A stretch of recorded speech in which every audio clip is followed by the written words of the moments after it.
Señor Ministro de Educación, Mauricio Pineda, encantada de que nos atienda, de que esté en mi canal para hablar de un asunto muy importante y que nos atañe a todos a nivel internacional, que la educación, por supuesto, la educación de nuestros niños.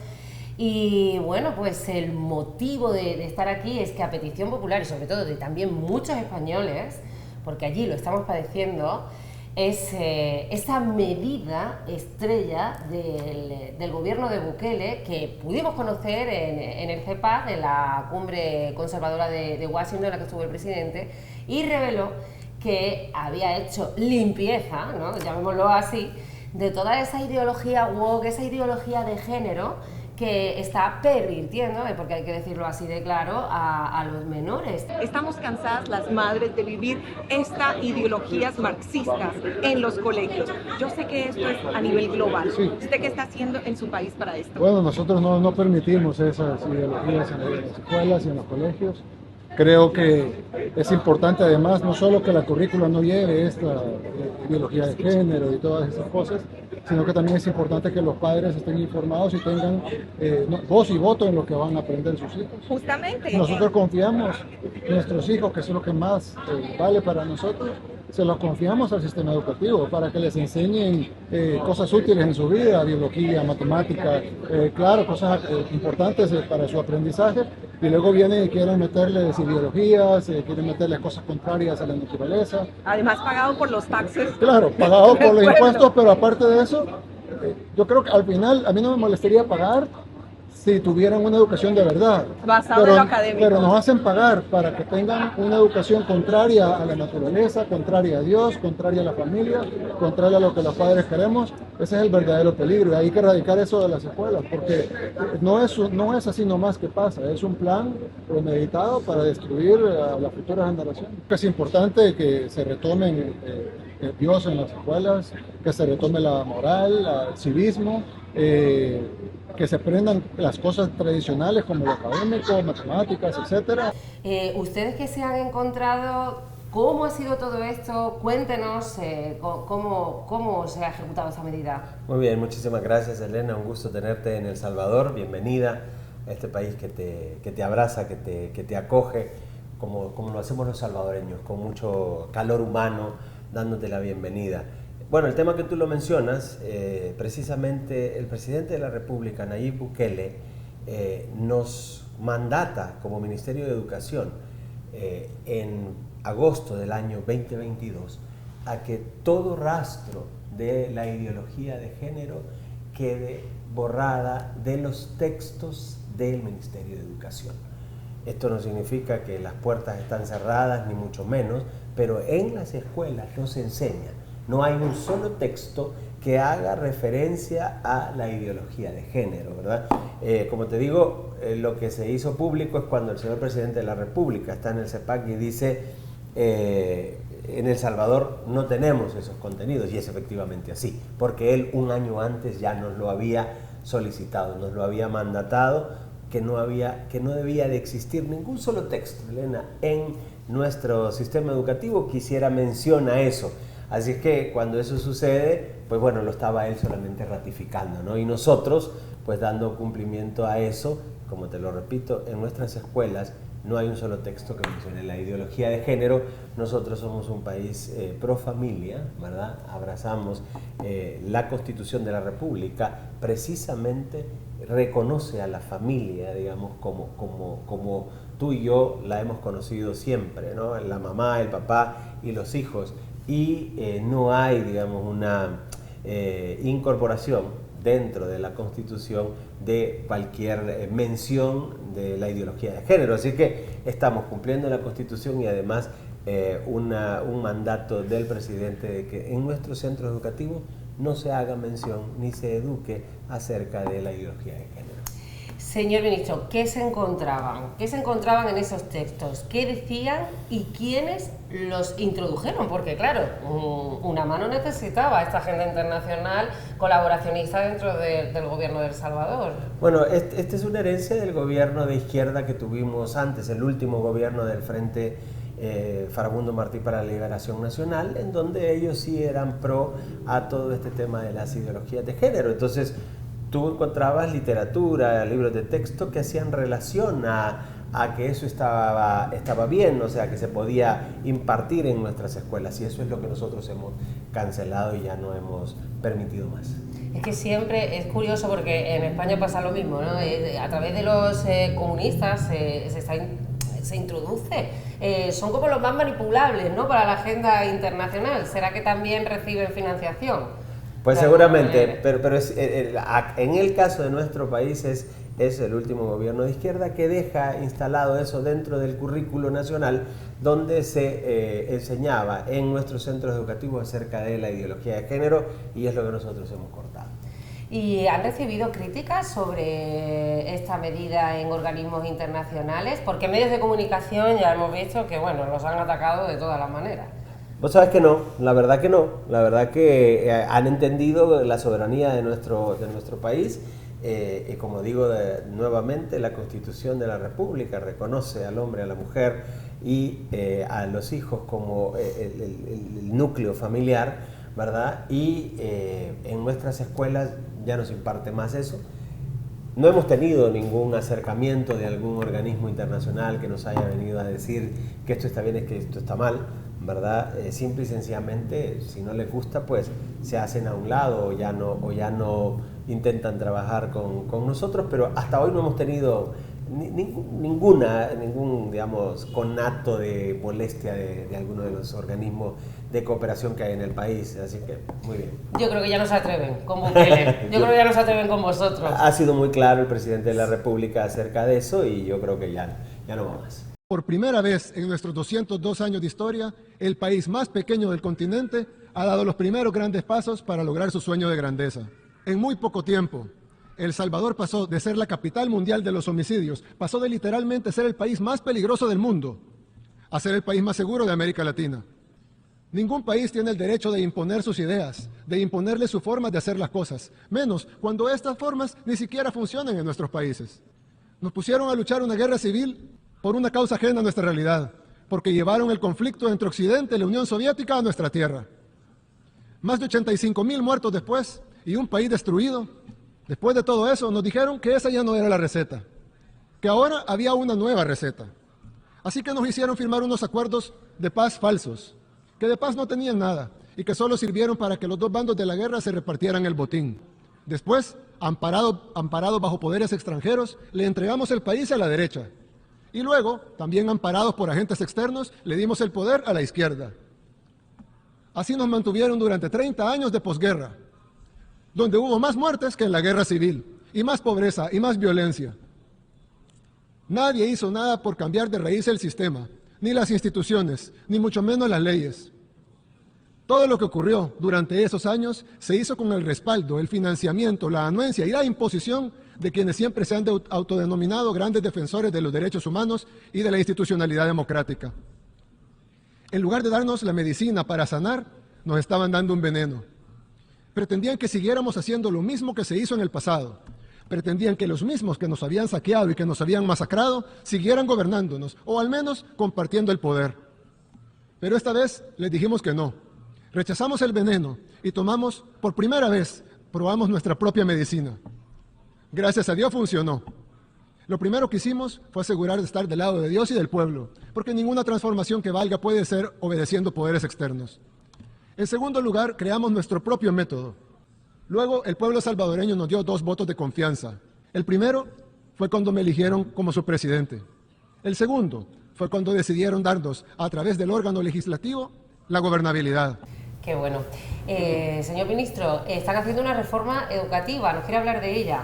Por supuesto. Una reforma educativa, Elena, que es integral y que prevé además asegurar las condiciones fisiológicas y ambientales para que nuestros estudiantes en nuestros centros educativos no solo aprendan, sino que además convivan, experimenten, crezcan y por supuesto que se diviertan y que el aprendizaje llegue, digamos, bajo un modelo educativo cimentado en un currículo que es completamente renovado, ¿verdad? Un currículo que tiene como principio potenciar en cada uno de nuestros estudiantes sus diferentes capacidades, ¿no? Un currículo que se mueve de lo tradicionalista, de estas temáticas que solo vienen y suman contenido, sino un currículum que está centrado en las competencias que nuestros niños y niñas deben de tener en el ciclo de vida, ¿verdad? Un tema es el conocimiento que ellos estén adquiriendo y el otro tema es la competencia que ellos necesitan para aplicar ese conocimiento. ¿Competencia como de qué? O sea, por ejemplo, una competencia para los niños de tercer grado, por decirte algo, de primaria, sí, es que el niño aprenda a leer y además que interprete lo que lee. Sí, Esa es comprensión lectora. La comprensión sí. lectora. Esa es la competencia. ¿Cómo llegas a esa competencia? Bueno, hay toda una técnica, una métrica que se lleva para que el niño vaya aprendiendo, pero no es porque antes nos quedábamos solamente en el contenido. Entonces el niño se quedaba con ese contenido, pero no nos enfocábamos en que lo que nos interesa es que él lea y que comprenda lo que lee. Claro. Porque la lectura y la comprensión van de la mano. Si el niño lee muy despacio, el cerebro no es capaz de unir las ideas y entonces no comprende. Por eso es que es importante que vayan de la mano. Entonces, solamente por decirte algo, pero el tema también en nuestro currículo que ahora está transversalmente aparece son el tema de los valores, ¿verdad? Estos valores que le permiten o que están enfocados a que nuestro niño, nuestra niña esté involucrada en el quehacer del territorio donde vive. Y esto significa aprender a amar lo que uno tiene, la cultura, todas estas cosas que son nuestras, pero sin olvidar una globalidad o una visión un poco más amplia que le permita a él interactuar con lo que está pasando en el mundo, ¿verdad? O sea, tener, digamos, las dos perspectivas, pero la más importante es esta que nos permite a nosotros que vayamos amando lo que tenemos. Por eso es que nuestra población ha buscado siempre irse hacia otras latitudes, ¿verdad? Primero, por la falta de condiciones, pero segundo, porque no amamos lo que tenemos. Entonces estamos generando en ellos la oportunidad de educarse, de conocer lo que tienen y de que esos conocimientos sean aplicados en base a las competencias que van adquiriendo conforme el ciclo de vida. Como última iniciativa que ha tomado el presidente de la República es proveerles de internet al 100% de los centros educativos. En el sistema educativo, por ejemplo, gracias a eso, nosotros ya estamos en la segunda cohorte de los bootcamp de programación. ¿Eso qué es? Agarramos a nuestros estudiantes seleccionados en las diferentes escuelas de todo el país, de las 5.200 que tenemos, aquellos que tienen habilidades que lo expresan a través de una prueba que se les pasa, estos van y se encierran durante 2 semanas, 8 horas al día, programando, aprendiendo a programar lenguajes de programación, programar computadoras. También tenemos el tema de la creación de nodos Bitcoin en nuestras escuelas. Más de 3.500 docentes han sido ya capacitados para enseñar Bitcoin en las escuelas. Bueno, eso sí que es una novedad absoluta, vamos, no había escuchado eso jamás. Bueno, yo ¿sabes qué? Te invito a que vayamos a visitar alguna escuela. Creo que tenemos una en Usulután en este momento que acaba de comenzar la programación. Entonces son muchachos de bachillerato, de tercer ciclo, que tienen alguna curiosidad sobre esto. Nosotros los llamamos, los ponemos ahí, aprenden a configurar, a ensamblar el nodo, lo configuran y después lo programan. Es una cosa ¿Pero que maravillosa. están creando criptos? Están creando el nodo, digamos, para tener ellos su propio nodo, donde puedan después ellos programar para las criptomonedas. Es una cosa súper interesante. Está bien que en El Salvador la única criptomoneda, sí, la única que se maneja en El Salvador es el Bitcoin, ¿verdad? Pero ellos tienen la apertura como para poder empezar a jugar. Pues eso vamos a ir en el próximo viaje que haga, tengo que ver eso. Eso va a ser, se va a hacer hasta viral. Claro, tienes que venir. Están en las redes nuestras, puedes ver, digamos, cómo estos niños están en las escuelas. Y vos los ves y agarran el aparatito y comienzan a ensamblarlo. después lo programa, ya ellos tienen su propio nodo, en el cual pueden experimentar todo lo que tenga que ver con, en el caso de El Salvador, con el Bitcoin, porque en eso nos concentramos. Entonces, estamos dando pasos agigantados en esa dirección, precisamente porque somos el único país en el mundo que hemos tomado el Bitcoin como moneda de curso legal. De curso legal del país, sí. Entonces, obviamente, si queremos que se socialice, se masifique y que la gente comience a utilizarlo, pues entonces hay que hablar con ellos, y mientras más temprano lo hagamos en nuestros estudiantes, más fácil va a ser la adopción del Bitcoin para nuestro país. Así que te invito, cuando tú la próxima vez que vengas, nos vamos y lo vemos. Por lo tanto, tenemos como parte de nuestra reforma el enfoque en la primera infancia. 3 leyes han sido promulgadas en El Salvador en estos 5 años, la primera, que es Nacer con Cariño; la segunda, que es Amor convertido en alimento, que tiene que ver todo el tema de la lactancia materna; y la tercera, que es Crecer Juntos, que nos abraza a nosotros, el sistema educativo, completamente. Entonces, perdón, ¿con qué años entran al colegio aquí en El Salvador? Institucionalizados hay parvularia 4, 5 y 6, pero antes de esos tenemos los que antes le llamamos guarderías. Sí. Guarderías que los niños no se guardan, ¿no? Los niños se atienden. Entonces ahora tenemos centros de atención de la primera infancia, donde también hay cuidado, pero hay estimulación temprana. Entonces estamos en la proliferación de esos centros de atención de la primera infancia, que son iniciativas de la primera dama, como para atender a nuestros chiquitines, digamos, desde la primera infancia. Ella tiene un dicho, y es: tenemos que comenzar bien, hay que comenzar por el principio, y eso es comenzando con la primera infancia. Además tenemos los círculos familiares, la vía familiar comunitaria. Estos son acercamientos a las comunidades para que el niño no salga de su ambiente natural, y ahí se le imparte estimulación temprana a los niños. Pues nada, pues muchísimas gracias, señor Ministro de Educación. La verdad que tienen un programa fantástico, brillante, a mí me queda claro, y sobre todo, si han expulsado toda esa ideología woke, esa ideología de género, que fíjese, le digo, en España, ahora los colegios públicos, o sea, ahora resulta que para tener esa educación se paga mucho dinero.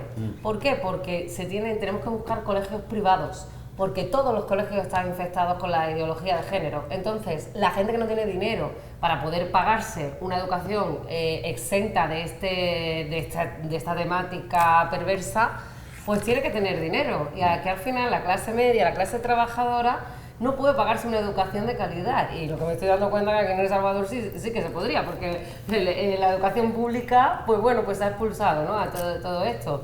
Y entonces sería una educación la ideal. Claro, eso es gracias al liderazgo de un presidente que se inspira en la gente para beneficiar a la gente, en su población.